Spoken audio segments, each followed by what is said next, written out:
Gerakan anti penjajahan, atau boleh dikatakan sebagai nasionalisme.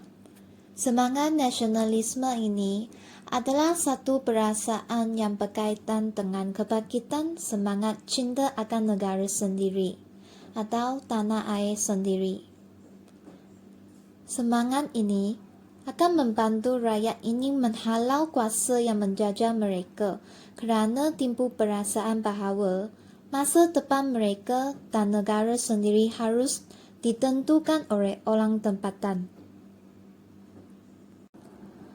Dalam tajuk perjuangan di Pahang, tokoh yang terkenal ialah Dato' Pahaman. Pada tahun Oktober 1888, J.P. Rogers dilantik untuk menjadi residen British yang pertama di Pahang, dan Hugh Clifford sebagai penolong residen. Di bawah pentadbiran British, beberapa perubahan baru diperkenalkan yang secara tidak langsung mengancam kedudukan Sudan dan pembesar. Akibat pelantikan pengawal keturunan Eropah tersebut, Sudan dan pembesar Melayu kehilangan kuasa dan keistimewaan mereka, terutamanya hak memungut cukai. Perubahan ini telah membangkit perasaan tidak puas hati mereka yang kemudian menimbul penentangan terhadap British di Pahang. Seterusnya, kita akan melihat kepada beberapa faktor yang membawa kepada perjuangan di Pahang. Faktor pertama ialah perasaan tidak puas hati Sultan Ahmad. Beliau tidak puas hati dengan tindakan J.P. Rogers menumpukan Majlis Mesyuarat Negeri.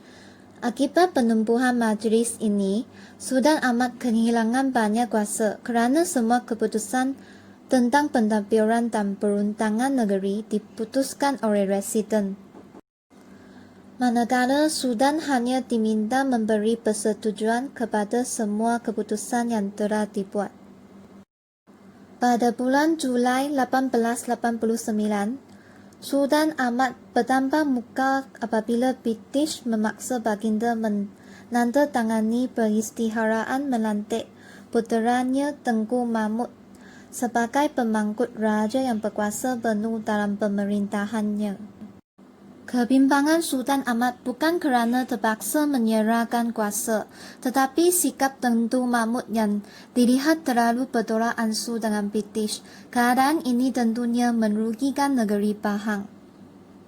Akhirnya pada bulan Disember 1889, Sultan Ahmad berangkat meninggalkan Pekan dan berundur ke Pulau Dawar. Baginda telah membuat pakatan secara sulit dengan pembesar yang setia kepadanya untuk menentang British. Selain itu, sebab-sebab yang menyebabkan perjuangan di Pahang ialah perasaan tidak puas hati rakyat. Hal ini demikian kerana undang-undang baharu yang diperkenalkan oleh British menimbulkan padahan rakyat kerana mengancam kehidupan mereka.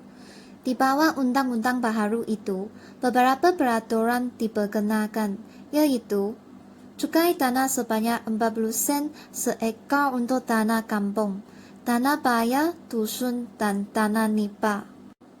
Seterusnya, undang lain ialah sistem lisen dan permit dilaksanakan dengan mewajibkan sesiapa yang hendak memukul hasil hutan atau mencari nipah perlu memperoleh lisen terlebih dahulu.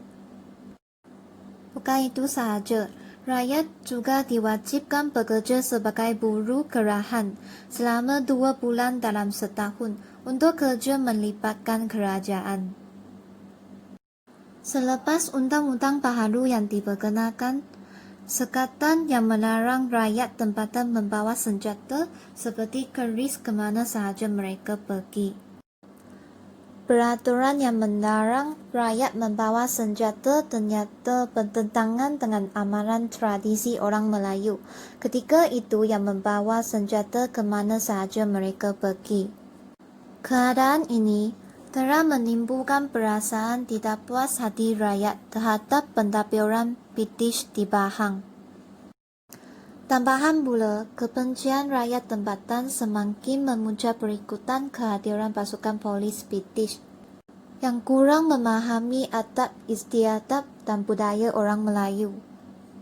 Masyarakat tempatan juga berasa tidak puas hati dengan kemasukan kelompok Eropah dan pedagang China yang bukan sahaja kurang memahami adat istiadat orang Melayu, malah enggan bergaul dengan masyarakat tempatan. Akhirnya perjuangan di Pahang berlaku disebabkan perasaan tidak puas hati pembesar. Perubahan baharu yang diperkenalkan oleh British bercanggah dengan nilai-nilai tempatan dan menggugah kekuasaan pembesar. Pelantikan magistrat dan pemukul hasil sebagai ketua di setiap daerah menyebabkan pembesar tidak lagi bebas kerana kuasa pentadbiran mereka diambil alih oleh British. Akibat pelantikan itu, pembesar tidak lagi dibenarkan untuk memukul cukai di kawasan masing-masing. Langkah ini menggugah kekuasaan tradisi pembesar dan menjejaskan punca pendapatan mereka. Bukan itu sahaja, British juga campur tangan dalam soal perhabaan dan sistem gerak dengan memperkenalkan beberapa undang-undang baharu. Sebagai contoh, undang-undang yang melarang pembesar mengutip cukai, mengawal hamba abdi, mengehatkan kerja kerajaan, serta mengadili kes-kes jenayah dan sivil di kawasan masing-masing dilihat sebagai menggugah kekuasaan tradisi pembesar. Kemuncak kepada perasaan tidak puas hati itu membawa kepada kebangkitan pembesar menentang kehadiran British di Pahang. Antara pembesar Melayu yang bangkit menentang kehadiran British ialah Dato' Pahaman yang berkuasa di kawasan Semantan. Dato' Pahaman mula menentang British apabila E.A. Wise dilantik menjadi magistrat dan pemukul hasil di daerah Temelok.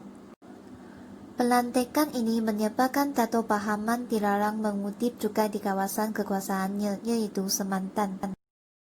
Kemarahan Dato' Pahaman semakin bertambah apabila E.A. Wise mendiri sebuah balai polis di Lubuk Tera yang berada di bawah kekuasaannya tanpa meminta kebenaran daripada beliau terlebih dahulu.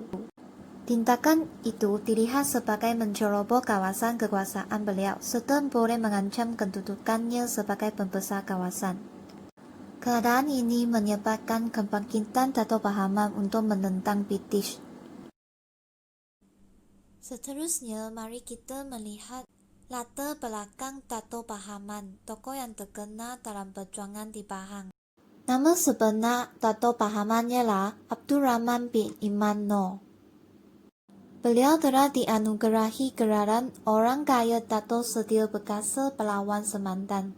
Anugerah itu diberikan kerana keberanian yang ditunjukkan oleh beliau dalam Perang Saudara di Pahang dan Perang Klang di Selangor.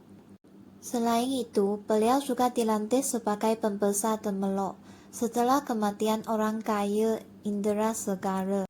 Terdapat 3 faktor penentangan Dato' Pahaman terhadap British, iaitu pembinaan balai polis, hilang kuasa mengutip cukai dan perwujudan gelaran. Sekarang marilah kita melihat kepada peristiwa kebangkitan menentang British di Pahang. Pada tahun 1890, Dato' Pahaman menentang pembinaan balai polis di Lubuk Tera, iaitu kawasan pengaruhnya. Hal ini demikian kerana British mendirikan sebuah balai polis di Lubuk Tera yang berada di bawah kekuasaannya tanpa meminta kebenaran daripada beliau terlebih dahulu. Seterusnya, peristiwa penentangan pada tahun 1891. Dato' Pahaman menyerang British kerana menangkap anak buahnya. British telah menangkap 3 orang pengikut Dato' Pahaman kerana mengutip hasil hutan tanpa kebenaran. Tindakan British itu telah menyebabkan Dato' Pahaman dan pengikutnya menyerang balai polis Lubuk Tera. Peristiwa ini mencetuskan perang. Seterusnya, pada tahun 1892, Dato' Pahaman, Tok Gajah dan anaknya Mat Kilau memula penentangan secara kekerasan. Pada masa itu, British memaksa Sultan Wan Ahmad menamakan Kebangkitan Rakyat Pahang. Pasukan tentera yang dinamakan Gerakan Sultan ditumbuhkan. Pasukan ini telah menawan 11 buah kubu Dato' Pahaman di Bentong. Pada tahun 1894, Dato Pahaman dan 100 orang pengikutnya telah menawan Kuala Tembeling dan Jerang Ambai. Dato Pahaman telah berjaya menawan Kubu Jerang Ambai. Namun begitu, pada tahun 1895, pasukan British bertindak melancarkan serangan balas sehingga berjaya menguasai semula kubu itu dan memaksa Dato Pahaman berundur ke Kelantan. Bukan itu sahaja, British juga mendesak Siam menghalang Kelantan dan Terengganu yang ketiga itu berada di bawah lindungan Siam supaya tidak memberi perlindungan kepada pejuang Pahang. Kebangkitan rakyat Pahang menentang British mengambil masa yang panjang dan berlarutan sehingga 4 tahun, yaitu pada tahun 1891 hingga 1895. Walaupun kebangkitan rakyat itu dapat ditumpaskan, tetapi memberi kesan yang serius terhadap pentadbiran British di Pahang. Kesan kebangkitan penentangan terhadap British ialah Dato Pahaman, Tok Gajah dan Mat Kira berundur ke Kelantan. Peristiwa itu telah menandakan berakhirnya perang menentang British di Pahang. Kesan seterusnya ialah kedudukan British di Pahang tergugat dengan semangat nasionalisme oleh pahlawan Pahang. Pada akhirnya, British terpaksa menanggung hutang yang banyak akibat perang yang berlangsung selama 4 tahun, yaitu dari tahun 1891 hingga tahun 1894.